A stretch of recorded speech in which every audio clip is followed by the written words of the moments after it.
Vanessa from The Whole Story. Welcome back to my channel, and today I want to share with you a recipe that I love. This is a fall-inspired breakfast recipe, and it is pumpkin pie overnight oats. So let's check out the ingredients and get started. Dry ingredients, you're going to need about a half cup of rolled oats, about a half teaspoon of ground cinnamon, and then a pinch each of ground ginger, ground cloves, ground nutmeg, and sea salt. For wet ingredients, you're going to need about a half cup of non-dairy milk of your choice. I have an almond coconut blend, but you can use just almond, just coconut, hemp milk, rice milk, whatever you like.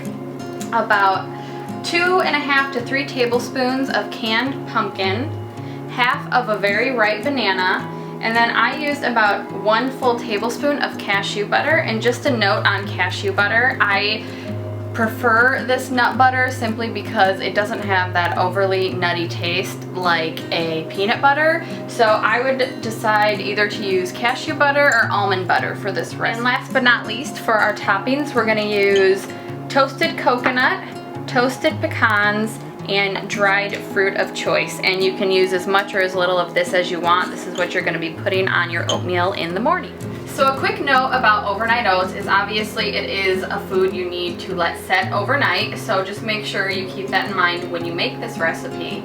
And it's also great for this kind of transition season while we are craving fall things, but it's still, well, at least for us, it's still 90 degrees outside because it's really cooling. It's a great way to have oats in the morning if you like colder breakfast. So let's get started with adding our dry ingredients to our jar. I have a mason jar with a lid just to keep it secure overnight, but you can also make this in a bowl and just put a paper towel or some plastic wrap over it as well. That works fine. Okay, so first we are going to add our dry rolled oats to our jar carefully. Try not to make a mess. Whoops, don't worry about it, you can clean it up after.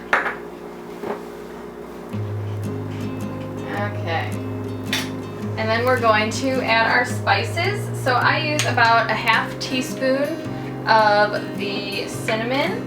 You can use more or less depending on how much you like cinnamon. I love it, so I add usually more than any recipe ever calls for. And then just a pinch of the rest of the spices. So I'm going to do a pinch of ginger, a pinch of the cloves,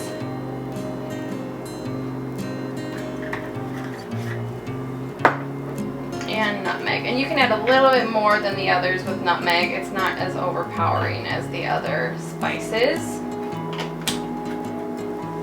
And then I usually just do like 1 or 2 grinds of the salt.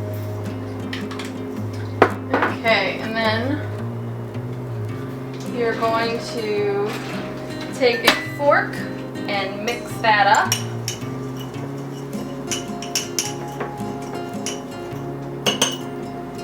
And you're going to add your half cup of milk.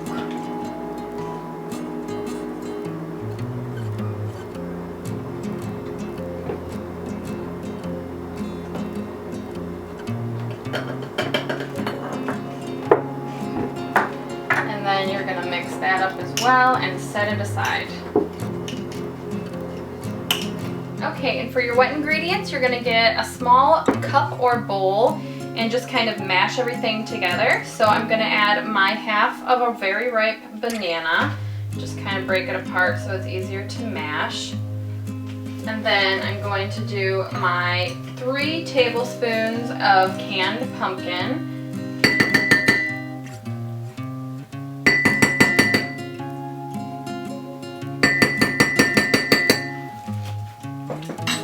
And 1 tablespoon of cashew butter.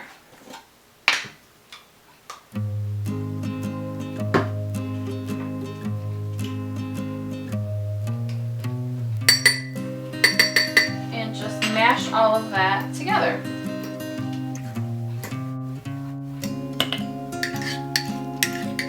So this is kind of like a mimic of the pumpkin pie filling. And I use banana just because I like to use a fruit for my sweetener. If you prefer something a little richer, then feel free to use whatever you like. You can use maple syrup, You can use agave, or you can even use like a brown sugar or a coconut sugar. Okay, we're just gonna mix that together. Okay, so that's all you're gonna need to do the night before. So you're just going to take your mixture, pop a lid on it or cover it with a paper towel, and you're gonna put it in the fridge overnight. So I already made one the night before so I could show you how to decorate it in the morning. So this is my overnight oats all set up from last night. It's going to be kind of like an oatmeal slash pudding consistency. If you want it a little drier, you can add a 1/3 cup of almond milk instead of the full 1/2 cup. But it's a great kind of pumpkin pie filling consistency when you do it the way I showed you. So we're just gonna toast up our pecans and coconut and put that on top. So once you've toasted up your pecans and coconut, you can add it to the top of your oatmeal. I'm just gonna sprinkle it on top. A little bit of the coconut. And then if you would like, you can add dried fruit. I have dried cranberries. You can also use raisins or dates would be really good in this. And you're all set. So there you have it, my recipe for pumpkin pie overnight oats. It's super easy and it's really delicious and decadent while still being a fairly healthy breakfast. If you like this video, please give it a thumbs up and subscribe. And if you'd like to see more recipe videos, please let me know in the comments below. I'd love to hear your ideas, and I hope to see you back here soon. And let me know if you try this recipe and let me know what you think. So I will see you soon, and thanks for watching. Bye, have a good one.